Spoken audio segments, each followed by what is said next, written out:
Viva le président ministre Africa, viva! America, take by your first session, give us Samuel Tweah, take by your first session, give us Samuel Tweah, political station, you can weaken our people, best finance minister in Africa,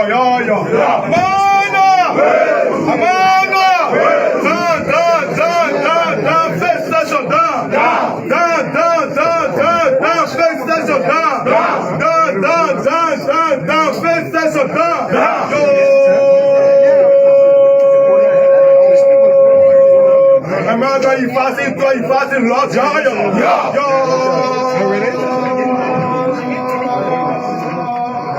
stay by your political session,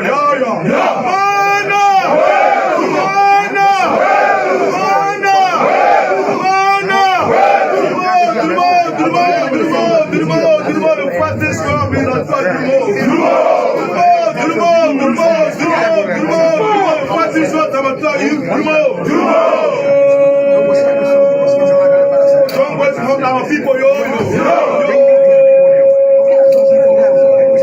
don't wait, come down, people,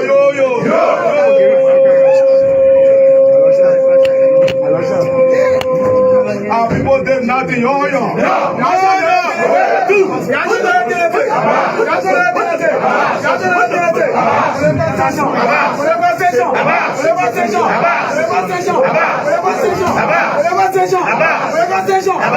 So I think hearing the people are coming start.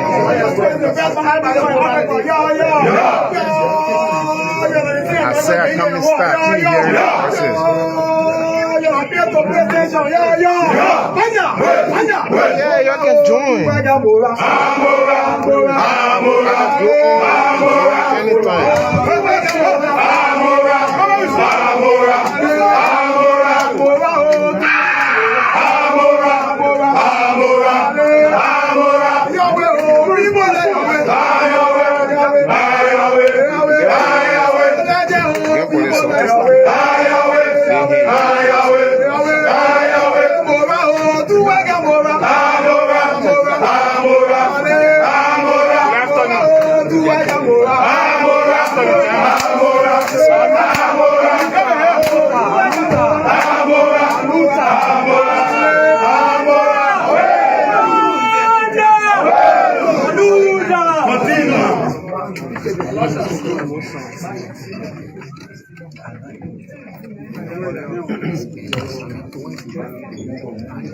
Perfect. So wherever you're joining us from, we'd like to say thank you for joining us. Good afternoon. Thanks for joining us. This is the Library Network. We are here at the Ministry of Complaints A pleasant good in afternoon the conference to you all, hall ladies of and General gentlemen. Ministry. We here bringing a live coverage. My name is Morichi We Masu. want to say thank you all for coming, most especially members of the press, both local and international media. We are here today because the Minister of Finance, the Honorable Samuel Tweah Jr., will be addressing a press conference. As you all are aware, 2 days ago, the Minister of Finance, along with 2 distinguished members of the legislature, were placed on visa restriction by the United States government. The minister will address a press conference to respond to his name and that of his family being placed on visa restriction by the United States government. He thinks, so ladies and gentlemen, I'll present to you the Minister of Finance, Honorable Samuel D. Tweah Jr., who will speak to you.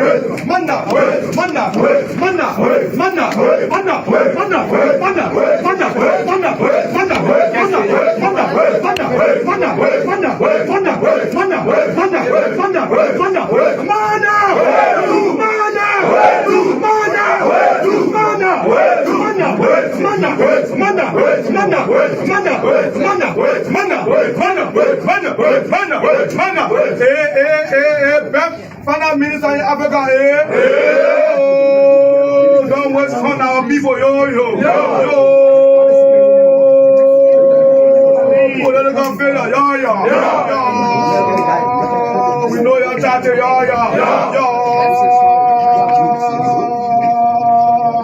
no finance minister can be compared to him, now me great America, great,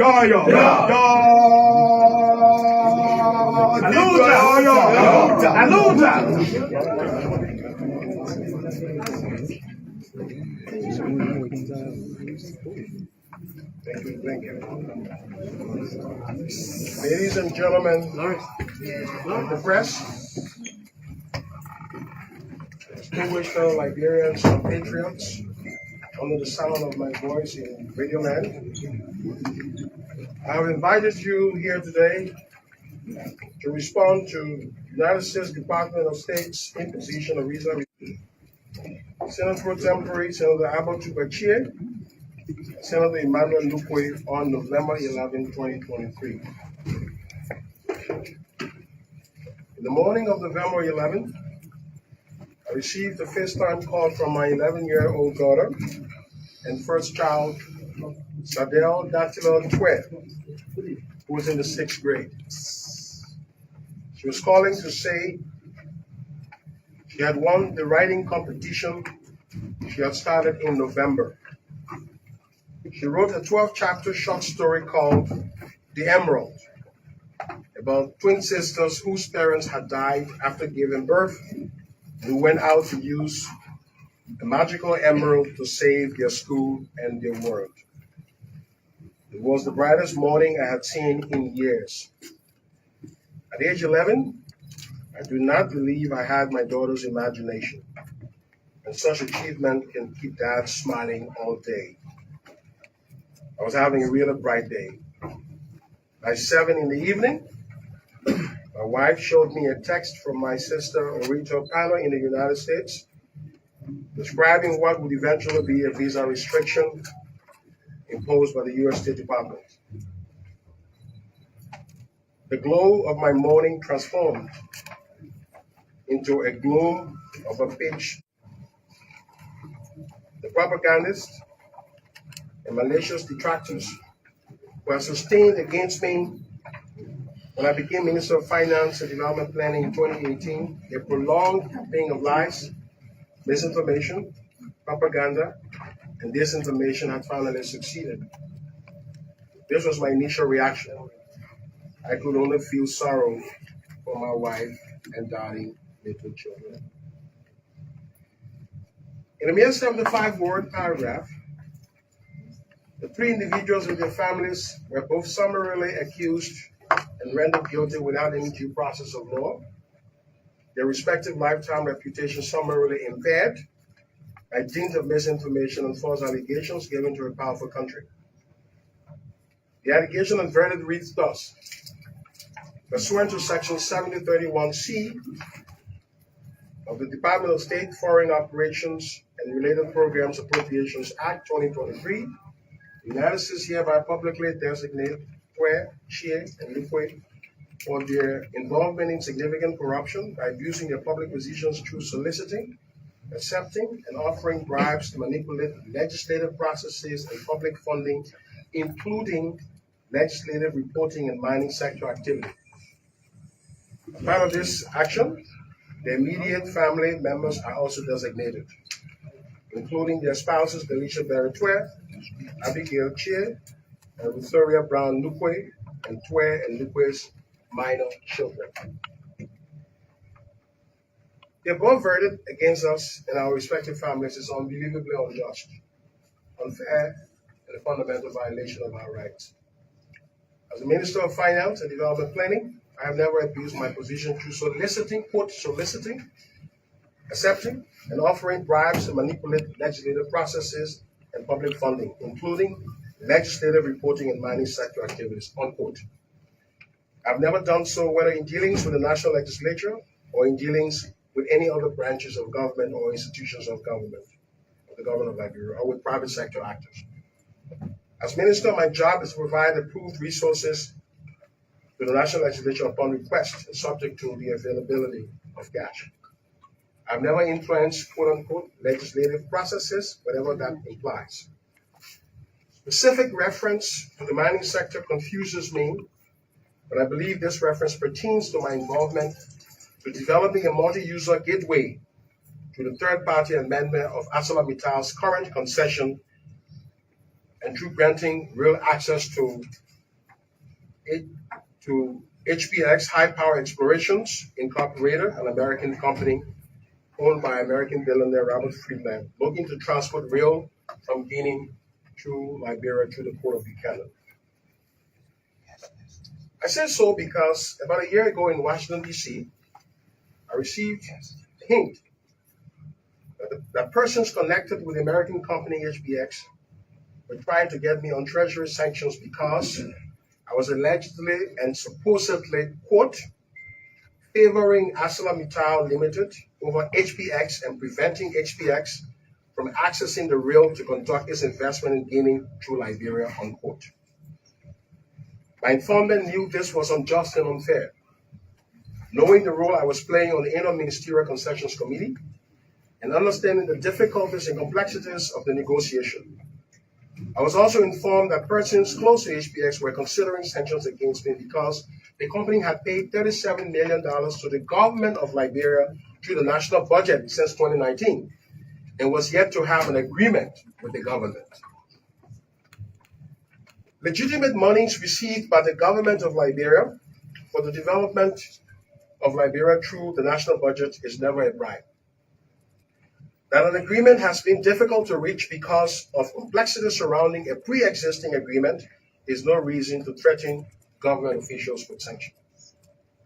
I'm providing these explanations and context because these are the charters that have underpinned threats of sanction against me and my family from powerful individuals.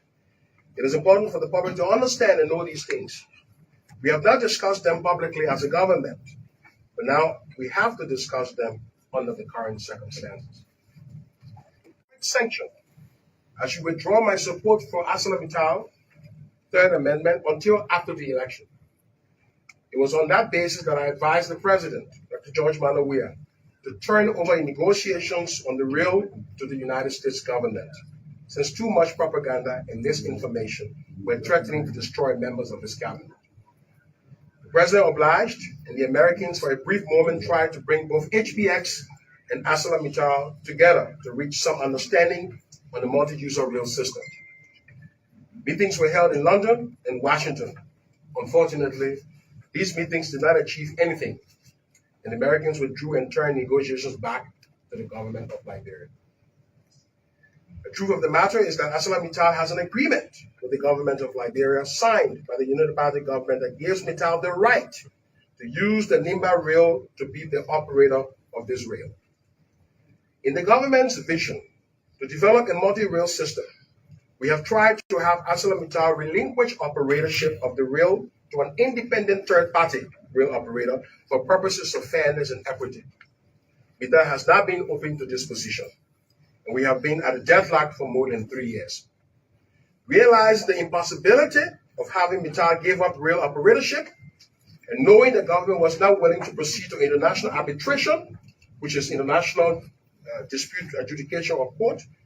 And knowing the government was also not willing to proceed to international arbitration, government moved to a position of having Mittal become the user operator in exchange for other critical rights Mittal would have to give up under its current concession that would enable fair and equitable access to third parties such as HPX. That would have enabled us to reach a compromise. Unfortunately, HPX does not seem open to such a compromise and has insisted that Mittal abandons the rail operatorship. Mittal itself does not want to give up the rail operatorship. As a consequence, Samuel Tweah became the biggest victim in this power play between two billionaires, each of whom aims to undo and outmaneuver the other. This is fundamentally unfair to me and requires correction by U.S. authorities. A few months prior to 2023 elections, the IMCC paid a visit to the port of Buchanan. Prior to this visit, we had taken the position to press ArcelorMittal harder to share the current facilities at the port of Buchanan with HPX to accept small shipments about 1 to 2 metric tons of ore through Guinea, preferably from HPX. Since under the current concession, Mittal is obliged to sharing both rail and port. I narrated all of these positionings and repositionings to the Americans to prove that neither I nor other members of the government of Liberia were biased toward one investor against the other, but that we were bent on finding a practical solution to a very complex problem. Given legal concession rights ArcelorMittal has under the current concession, forcing them out of operations of the rail would require litigation through courts or the armed forces of Liberia bursting through their premises, violating international law. Since the government did not prefer any of these two options, we only could concede to Mittal's operations in exchange for other rights for third-party companies like HPX. However, these explanations still evidently did not impress some higher-ups in Washington, who have continued to use Africa Intelligence, the propaganda media outfit, to rain attacks against the government of the CDC. The headline of Africa Intelligence articles published on September 29, 2023 reads, quote, George Weah irks Washington and Robert Friedland. Robert Friedland is the billionaire owner of HPX, with mine transfers to ArcelorMittal. Several such false stories have been planted internationally and locally. As we leave government, we have left copious transition notes to guide the new administration on these complex and difficult issues. The latest thinking is to find a way for HPX to share the port of Buchanan, for ArcelorMittal to share the port of Buchanan with HPX, since it may take too long for HPX or other third parties to develop separate berth capacities at the Buchanan port. We wish the new administration lock in these negotiations and look forward to Liberia having fair and equitable multi-user rail system. I have related the above factual pieces of information to show that publicly available information on which individuals have been sanctioned or are being placed on visa restrictions are not reliable to use to destroy the lives of decent characters who have worked years to earn and build their reputation. This architecture of this information has been deployed to undo the CDC and powerfully connected persons.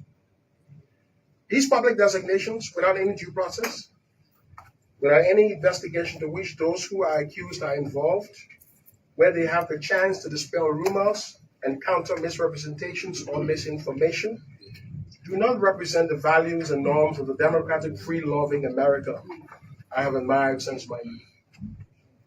I will argue here publicly that these outcomes do not represent the stated foreign policy objectives as conceived and understood by Secretary of State Tony Anthony Blinken, Secretary of the Treasury Janet Yellen, and by President Joseph R. Biden.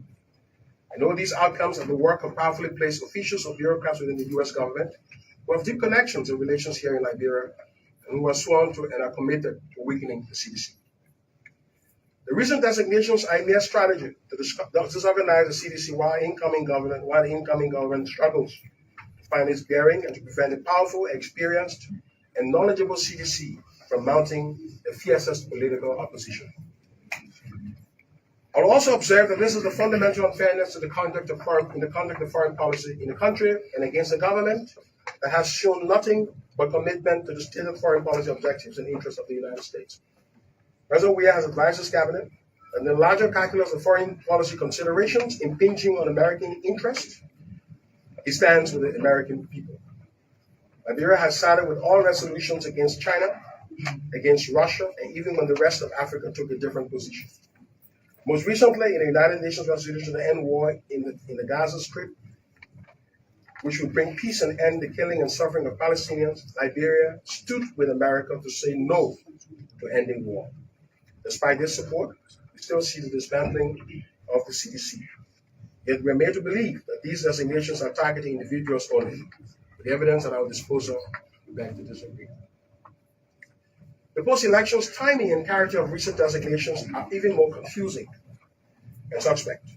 After President Weah elevated Liberian democracy in his graceful concession to President-elect Joseph Boakai, his government and party are being disintegrated by designations. In the Liberian Senate, either Senator Tweh or Senator Emmanuel Nukwe stands today the strongest chance of being elected pro tempore of the Liberian Senate. CDC can claim at least 15 senators elect to make this happen. To conceivably eliminate them both and prevent the CDC from controlling both houses, since it is clear CDC will control the House of Representatives, it became necessary to use two department designations to summarily squash their chances. To do this, you have to add Samuel Tweah, who had already been targeted in the Asala saga as related above. By doing this, you might strengthen the hand of the Unity Party to possibly control the Senate while achieving the other important goal of decapitating a major intellectual linchpin of the CDC. So members of the press, fellow Liberians, members of the CDC have long been targeted. All of you here will bear eloquent testimony of the propaganda of the missing 16 billion, the lies of the so-called 25 million, and the attribution of so-called auditors' debt to members of the CDC government. Even though the US-funded Crow report on the 16 billion have said there was no 16 billion missing, something I had publicly said on the radio months before the findings of the Crow report were released, and through a GSC report, and though a GSC audit report on 25 million have shown that I have had nothing to do with monies at the CBL, members of the opposition made sure this misinformation were kept on files in the United States. In a meeting with Democratic U.S. Congressman Gene McGovern of the state of Massachusetts in Washington, D.C., I was stunned by the level of detail in the misinformation given to U.S. congressional leaders against the CDC. The congressman told the Liberian delegation in the meeting that President Weah proposed a 2020 national referendum because he wanted to serve for three terms. When we clarified that this was not the case and that he had been misled by opposition surrogates, the congressman said, quote, "Y'all got to be here in Washington every week to give us correct information because all the information we have about you guys is damaging," unquote. Wow. Similar themes were echoed in several other meetings. It was clear to us that while we struggled to stabilize Liberia's difficult macroeconomic situation and fought the COVID-19 epidemic, the opposition was filing propaganda garbage on the CDC government in Washington. By the time we had turned our gaze to Washington, significant damage had been done. And today we are paying a costly price for this neglect. All the efforts to destroy the national image of the CDC ignore the massive progress the government has been making on governance, in the fight against corruption, and on transparency in public finances. Under difficult circumstances, we raised the biggest slice of domestic revenue to date, increasing domestic revenue by 3% of GDP. We brought inflation down from 30% to single digit in a year, arguably the fastest inflation collapse in history. We regularized the backlog of government audits we inherited from the Unity Party, and more importantly, we ended disclaimers due to the lack of financial reporting that was the norm of the Unity Party. We stood up a new LACC, where commissioners are beyond removal by any sitting president, setting the gold standard for independence. We braved the storm and reformed a broken and dysfunctional wage system, without which our government would have collapsed. I double dare and challenge the incoming administration to reverse that reform and bring back waste and large pay gaps between government workers of the same qualification and experience. All these achievements have been confirmed separately in various reports by the World Bank, the International Monetary Fund, the Millennium Challenge Corporation, and several other international organizations. Over the last 2 years of MCC scorecards, the CDC administration has produced the best performance on the scorecard since 2007, when it started. President-elect Joseph Boakai, I believe, should have on his agenda engaging MCC on how Liberia can secure US $500 million compact now that the government of President Weah has laid the groundworks for marked improvements in a range of governance areas. Yet after all these achievements, somehow, some at the State Department have never shown a profound appreciation of the gains we have made. The last ambassador sent here, Mr. Michael McCarthy, became an effective opposition to the government of President Weah. In meetings as State and Treasurer, I have copiously argued that there is a disconnect between how State and Treasurer were gauging the performance of President Weah and the government and how other institutions were assessing our performance. Today, even after the President has graciously conceded, operatives have determined to execute their plan, destroy the CDC, uproot the grassroots mobilization capacity of the CDC, cripple the intellectual center of the CDC by potentially destroying the careers of professionals like me through public misinformation that fed to the U.S. government. None of these things was done to officials of the Union Party, whose Auditor General John Malou II once said, and I quote, Ellen Johnson Sirleaf and Joseph Barker's Union Party government is 3 times more corrupt than the government of President Charles Taylor, unquote. Sometimes in life, we have to face the dilemmas and the challenges of fundamental unfairness. These add to the strength of our character and to our resolve. No matter what, as we as respected persons and as political institutions, the CDC will and must prevail. As a father and a husband, I will fight injustice meted out to me and my family, irrespective of the might of the power of the individual or of the country inflicting that harm. I've always loved the United States and its ideals. I lived close to a decade as a resident of the United States and received graduate education there. America is truly a great country and a great democracy. However, in as much as I love America, I did not become an American citizen. I have 6 children, one of whom was born in the United States. Now, even this American child is being prevented from entering the U.S. because of this designation. My youngest daughter, Samuel Tweah, is 2 years old, and I am 52 years old. In 10 years, she will be 12, and I will pray to be around to have an honest discussion about this designation, its fairness, and how she sees its impact on her life. But this is the world in which we live today. Power can be used to construct, and it can equally be used to destroy. In this digital information age, the age of social media where information moves faster to impact or to destroy, there is a role in the American value regime for corrective justice. In 1963, President John F. Kennedy's luminous inaugural lit the flame of the moral arc of American global leadership that had been exercised since the dawn of the 20th century. Kennedy said, and I quote, "To those people in the huts and villages of half the globe struggling to break the bounds of mass misery, we pledge our best efforts to help them help themselves for whatever period is required, not because the communists may be doing it, not because we seek their votes, but because it is right.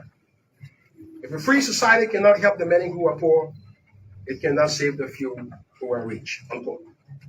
Kennedy's admonition have been in full swing as the beacon of American altruism and will remain in full swing for the more than 6 decades since his death. No other country has borne the burden of history to right the grievous wrongs of the 20th century than the United States. America played a major role in the defeat of German Nazism and is the bedrock of the Bretton Woods international system, which is why the headquarters of the United Nations, the World Bank, and the International Monetary Fund are located in the United States. America funded the Marshall Plan that rebuilt Germany. America has contributed the biggest aid to all of Africa and to the Third World in the last 6 decades since the demise of John F. Kennedy. America has hugely helped the spread of Christianity and Christian values of love and forgiveness around the world. So yes, in many ways, the United States has sterling claims to the global competition for moral leadership. But the perverted use of American power by bureaucrats in the landscape of international diplomacy has led to rising anti-American sentiments around the world. Treasury and state designations have a critical role in changing behavior in Africa and around the world. Their misuse or their overuse can pose problems for America. Sanctions cannot and must not be used as a tool to destabilize a democracy such as Liberia or to weaken an opposition.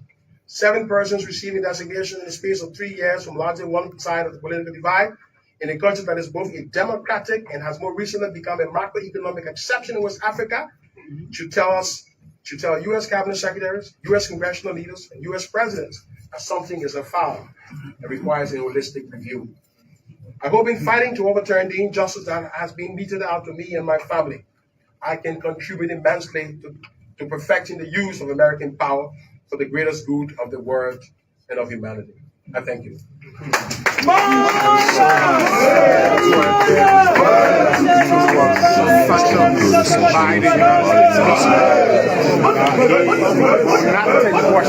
There you have it.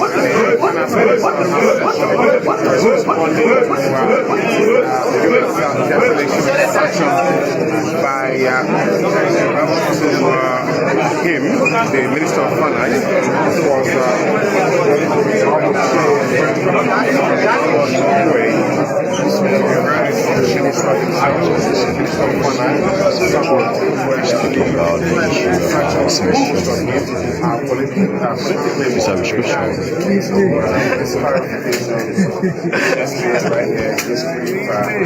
Thanks for sharing your life. This is Liberated Television Network.